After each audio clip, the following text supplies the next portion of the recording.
Hey y'all, today I wanted to do a video on a pretty much like a step-by-step video on how I made this wreath. And I wanted to say thank you for watching my video, clicking on my video, and if you have any questions, please feel free to ask them in the comments below, and I'll do my best to answer any questions you may have. And also, if you can, like this video and make sure you're subscribed to my channel so you can keep up with future videos.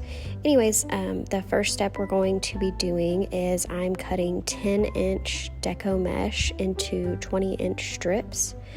And I am using a rotary cutter, so if you have a rotary cutter, I'm sure you already know this, but be sure to use a cutting mat so you don't scratch the surface that you're cutting on. If not, scissors work perfectly fine.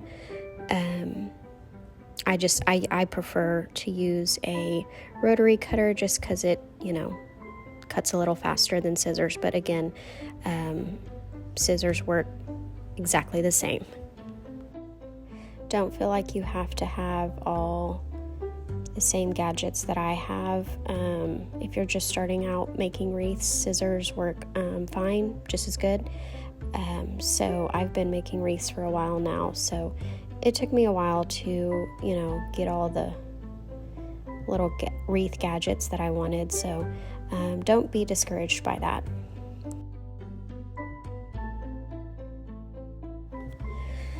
So how I know how many pieces of deco mesh I need for my wreath is, you'll see later on, it might be the next step in this video.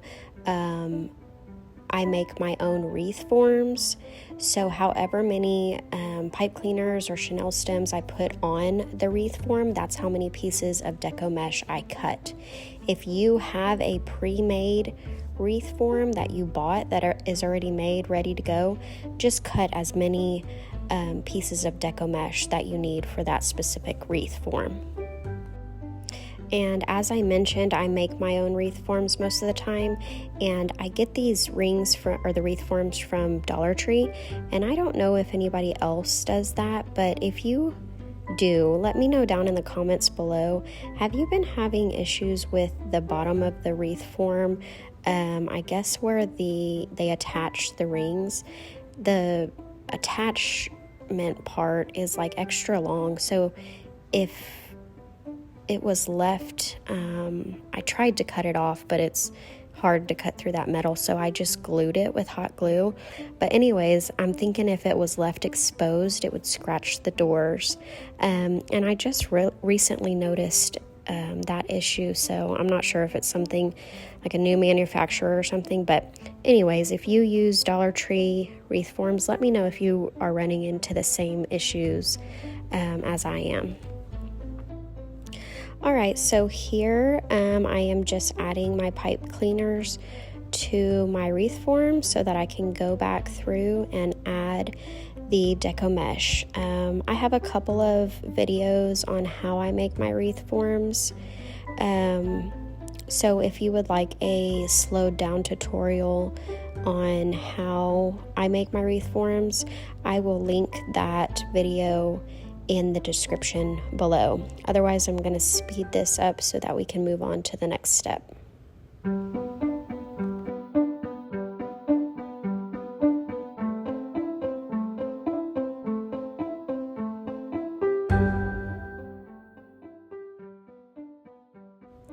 Alright, now that we have our deco mesh cut and our wreath form made, we are going to add the deco mesh to our wreath form. And the way I'll be doing that is I'm going to be using the Pancake method. Again, I have a full tutorial on how I do this method, and I will link that video down in the description below.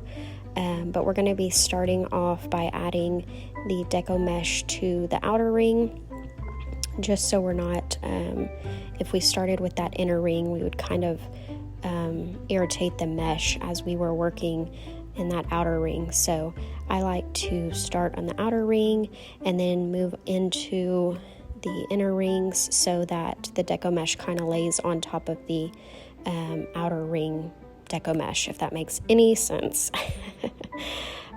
Again, I'll probably just speed this up so you're not bored watching me add this deco mesh to this wreath. Again, at any point, if you have any questions, please let me know down in the comments below.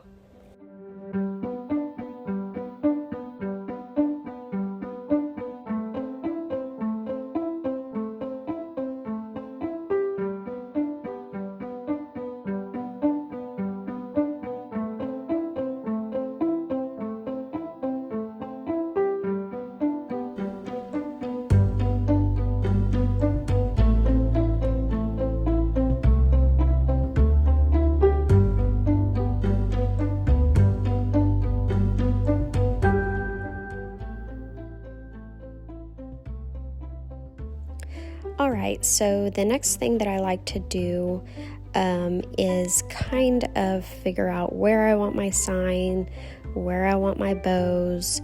This way I can figure out how many chenille stems I need to cut ribbon for. So I'm putting these signs kind of in this area, so I'll know that I won't need to cut ribbon for those chenille stems that are going to be covered up by the sign.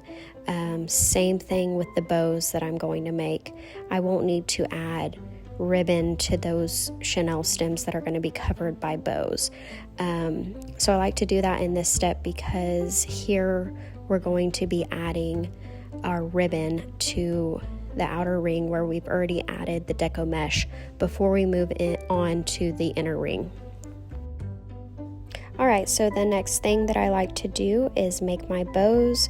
That way I know how much ribbon I have left.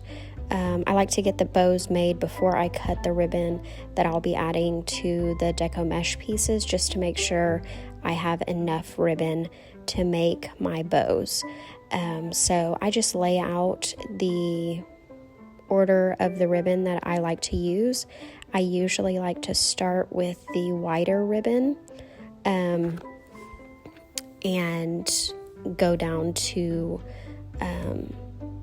the thinner ribbon as the bow gets smaller, if that makes sense.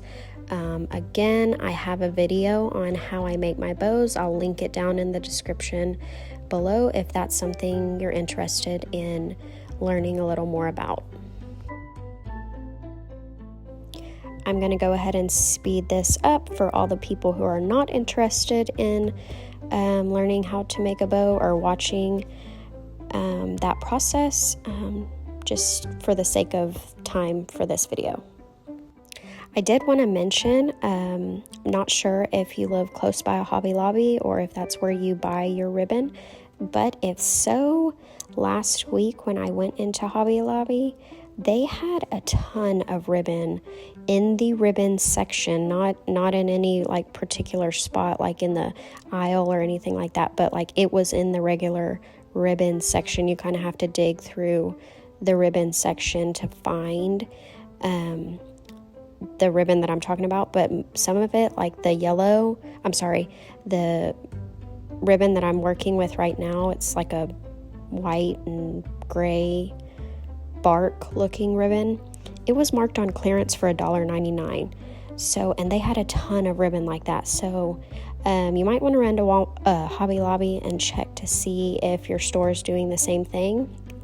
If so, I would stock up on any clearance ribbon that you might need, because it was only $1.99. Some of it was $1.49, I think. So you might want to check into that.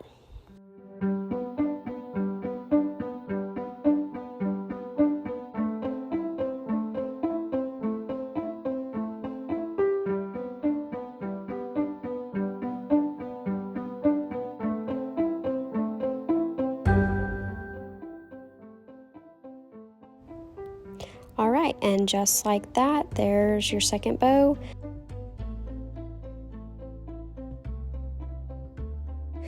All right, so like I said before, I like to make my bows first so that I know how much ribbon I'll have left over to cut to attach to the deco mesh.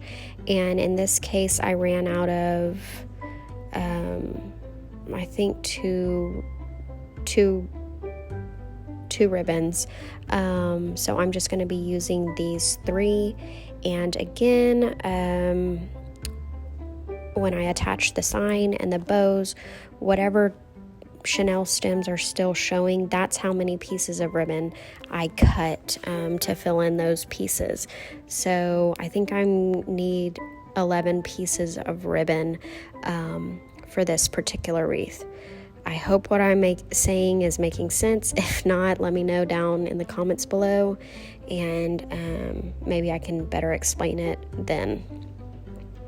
I'll speed this up for you guys, again, just for the sake of time. Forgot to mention, I am cutting these at about 12.5 inches. I normally do 14 inches, but I wanted to make them a little shorter this time because I feel like when I do 14 inches, they hang over too far for the pancake wreath method, and they kind of get like curled up at the ends. So I wanted to make these ribbon pieces a little shorter to see if that helped at all.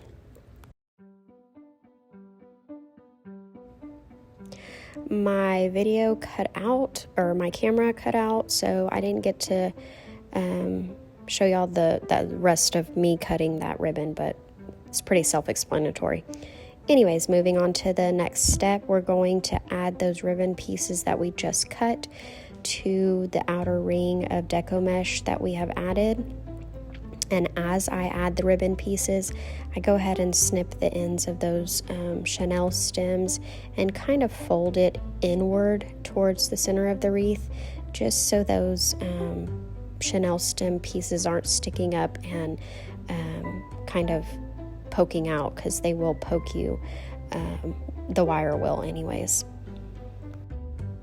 Again, I'm not going to be adding ribbon pieces to the Chanel stems that will be covered with the signs or the bow. So I kind of twist those Chanel stems so that I know not to add the ribbon pieces to those particular Chanel stems. I'll skip over them. Okay, so again, for some reason my phone stopped recording that last clip. So here we are after I've added all the ribbon pieces to the outer ring. Now I'm going to be adding the deco mesh to the inner Chanel stems, or the inner ring. And like I said, you'll see that the deco mesh kind of lays on top of the outer ring. So we'll add the deco mesh, and then we'll go back through and add the ribbon pieces to the inner ring.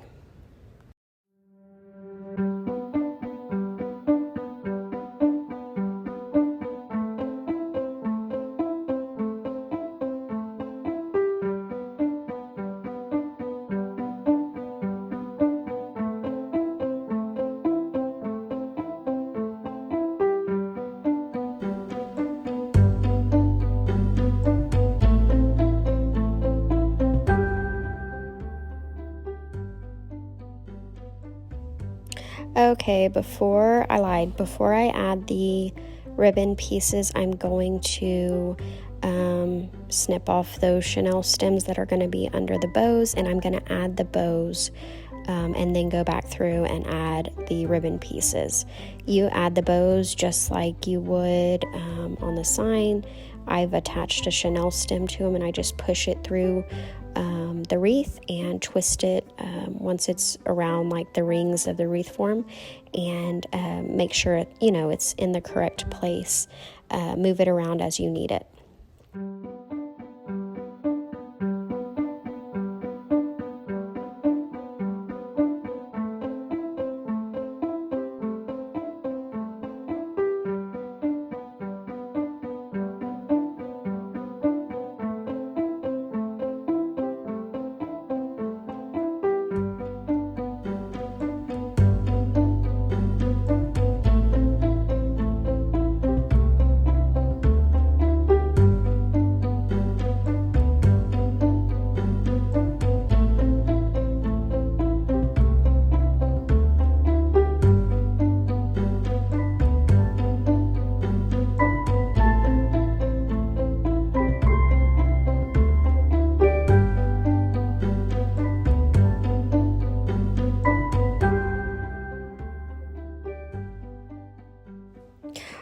at this point, I like to move my wreath to this little wooden display thing that my husband built for me. Again, if you do not have this, I used to hang my wreath on like a wreath hook on a closet door or any spot that I could find, and I would work with it in that way. My husband literally just built me this a couple months ago, so it's been nice to have it. But anyways, I'm just dovetailing the bows that I added, the tails on the bows, and then I'm gonna add the sign, I believe is the next step, and then we're gonna add some florals. So I'll probably speed this up to the next step.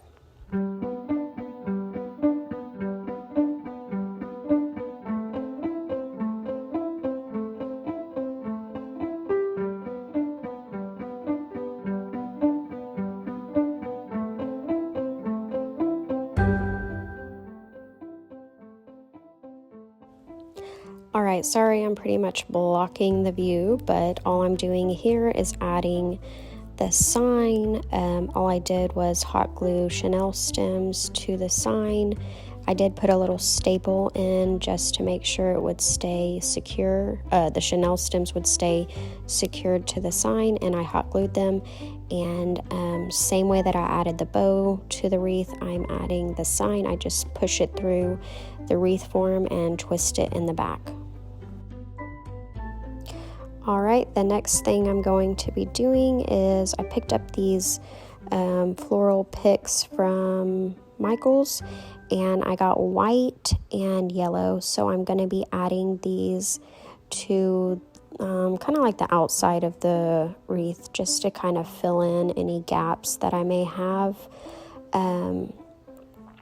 And I thought you might be able to see it on camera, but you can't. I think I'm going to do it with this one. They were kind of a little bit too long. They were sticking out too far from the wreath. So what I'm going to do is I like snip the, see that's kind of sticking out too far. I snip the pick in half, and I just kind of add it as two pieces instead of one, just to kind of keep the circular shape. That way I don't have random floral picks sticking out here and there. So I thought you might be able to see it on camera, but you can't see me. But see, I've cut it into two pieces now, so I'm going to stick both pieces in right here. And what I like to do is I stick all my florals in, and then I make sure everything is the way I like it, and then I go back through and hot glue. I don't hot glue as I go. If that's what you prefer to do that, because it might save you a little time. But like I said, I like to make sure I have everything placed exactly how I want it before I glue anything down. That way I can move it if I need to.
Alright, here is the finished product. Let me know what you think.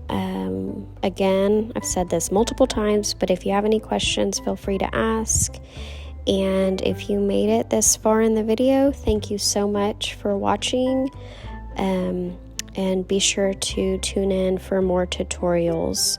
Hope you have a great day. Thanks for watching.